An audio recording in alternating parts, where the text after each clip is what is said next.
So just tell me very quickly, what is your perception of a city?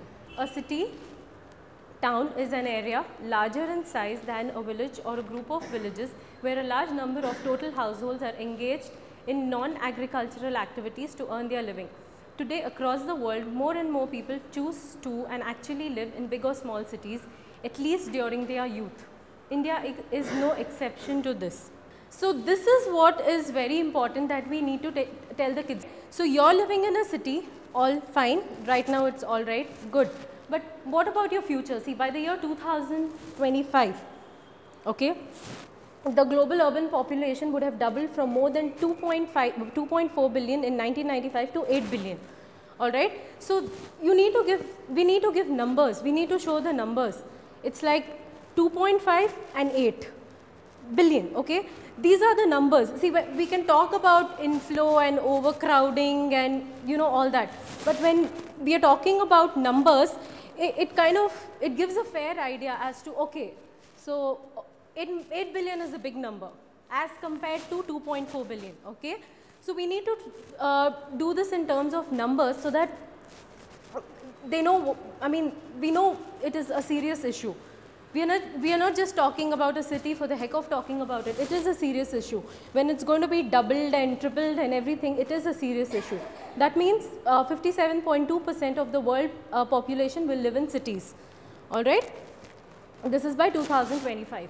Then, and then again, when we talk about cities, we feel that, okay, people are moving towards a better life and everything positive, okay, better jobs, better life and everything. But again, look at this. This is a very alarming thing that I saw, that the number of slum dwellers has actually increased. Okay, so we are talking about cities, we are talking about urbanization, but again, these are issues which come with growth. Okay, so now we are going to talk about how are we going to do something about this. Cities like dreams are made of desire and fears. We'll talk about what are the positives and the negatives. So when we talk about a city is man-made. Again, you need to know that we make a city, the people make a city. So you need to weigh both. Okay, on one hand you have opportunities, on the other hand with opportunities you have disasters happening, To take up these opportunities we have more people coming in, and with more people coming in, again we are supposed to provide for them. So all these are challenges that are faced. It sounds fine when you say population density, you can picturize what it is. The advantage of a city is that it has a greater population density, all right. So we always think that because something is overpopulated, it is a negative, all right. But there is a positive, there are more positives of a place having a larger population density. This allows the government and others to provide more services to a larger number of people. So like there is an example there, one electricity line to a single neighborhood can serve hundreds or thousands of people, all right. So we need to say this because when I go into a class and I ask kids that, okay, what do you think about this, the influx, so many people have migrated to Bangalore because of the climate and the IT opportunities. So this is something we need to sensitize, that overpopulation and overcrowding is not always negative. Okay, it has its own positives. Presence of job, this is again there in the textbook. I've just highlighted a few things here. I haven't gone into much of detail.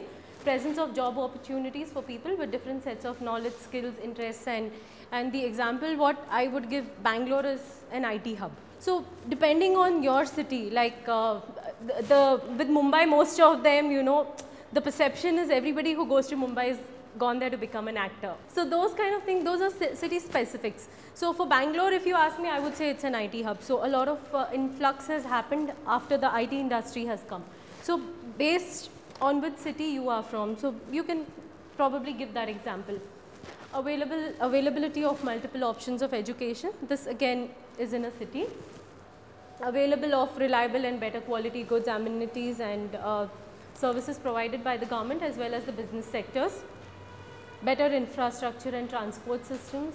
So this is another thing, availability of greater options for extracurricular learning, recreation and entertainment, all right. So this is something I'd like to add on. You know, this is one of the advantages of the influx of different cultures. Like before we just had, you know, South India, North India, that kind of compartmentalization. But now because of the influx of different cultures, we have a lot of diversity.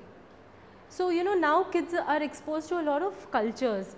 I'm talking about schools as well as, you know, you live in an apartment complex. You're celebrating different things, all right. So, these are the things we need to say, because like I'm saying again and again, what happens is when we are talking to children, they talk so much about very negatively, like, you know, they feel like something is being snatched away from them. So, this is the goodness that we need to, you know, and this is something which is inevitable. So, we might as well live with it. Multiple and better opportunities for staying connected with the rest of the world. So, this is through the internet, phones, and, you know, all the technology. Presence of cultural diversity and general absence of social discrimination. Disadvantages. Cities often get a bad reputation for being chaotic, crowded places. Then, cities often get a bad reputation for being chaotic, crowded places. Okay? Overcrowding in cities causes problems with waste disposal, health, and pollution. This is what we are going to do with this program. Okay? We are going to turn you into active citizens.